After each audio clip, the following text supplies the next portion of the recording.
साथियों नमस्ते, प्रणाम, जय श्री राम। ये जो आप नज़ारा देखने जा रहे हैं, ये नज़ारा है एक ऐसे गांव का जो बहुत पिछड़ा गांव था, जहां चलने के लिए भी सोचना पड़ता था।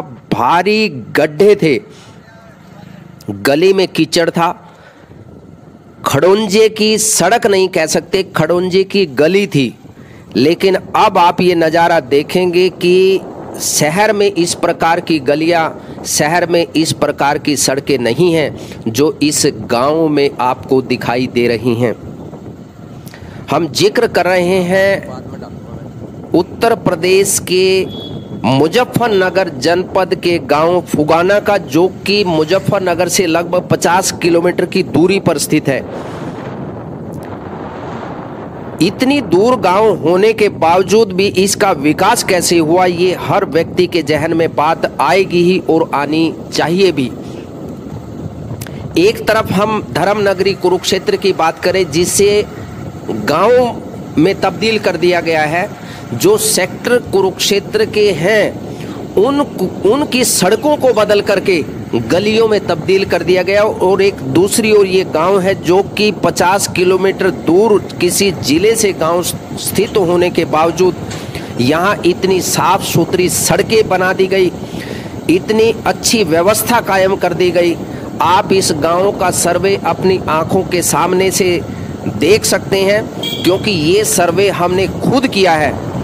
कई साल के बाद हमारा इस गांव में जाना हुआ, लेकिन हम वीडियो बनाने के लिए अपने आप को रोक नहीं पाए, क्योंकि इतनी अच्छी व्यवस्था देखी।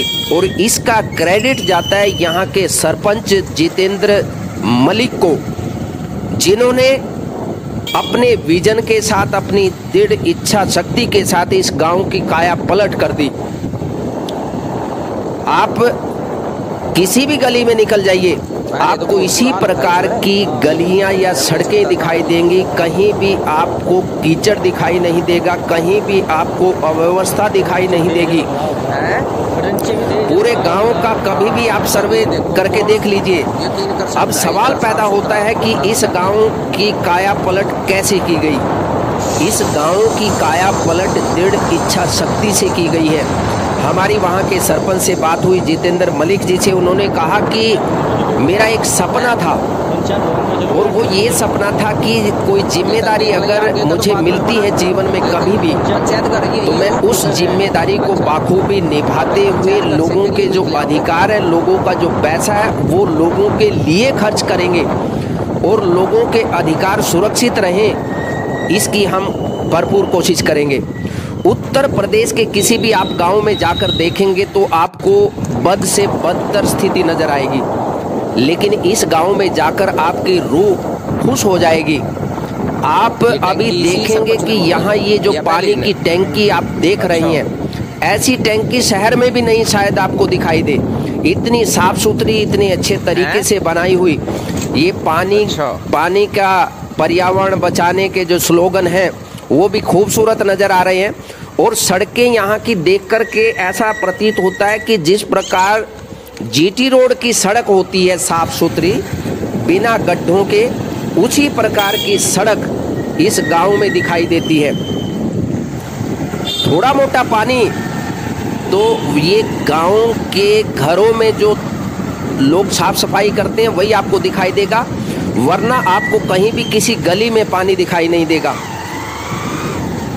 इसका क्रेडिट मुख्यमंत्री योगी आदित्यनाथ को नहीं जाएगा, इसका क्रेडिट जाएगा यहाँ के सरपंच को, क्योंकि सरपंच ने जिस बाखूबी से, जिस काबिलियत से, जिस दृढ़ इच्छा शक्ति से इस गांव का विकास किया, इसकी नकल अन्य गांव के सरपंच भी कर सकते हैं, इनकी नकल मुख्यमंत्री भी कर सकते हैं। जब एक सरपंच अपने गांव की काया पलट कर सकता है, तो प्रदेश का मुख्यमंत्री अपने प्रदेश के सभी गांव की काया पलट क्यों नहीं कर सकता? वो कर सकता है, लेकिन मुख्यमंत्रियों को तो ऐशो आराम चाहिए, मुख्यमंत्रियों को तो हेलीकॉप्टर से हवाई यात्राएं चाहिए, मुख्यमंत्री को तो अपने प्रचार प्रसार के लिए दुनिया भर के होर्डिंग लगवाने से फुर्सत नहीं। अब ये देखिए मुक्ति धाम इतना शानदार है कि आदमी का खुद ही मरने का मन कर जाता है, इतना खूबसूरत देख करके। मैं सभी साथियों से अपील करूंगा कि अगर आपको ये वीडियो अच्छी लगी, अगर आपको ये व्यवस्था इस गांव की अच्छी लगी तो इसका प्रचार प्रसार कीजिए, ताकि अन्य सरपंच, अन्य गांव भी इन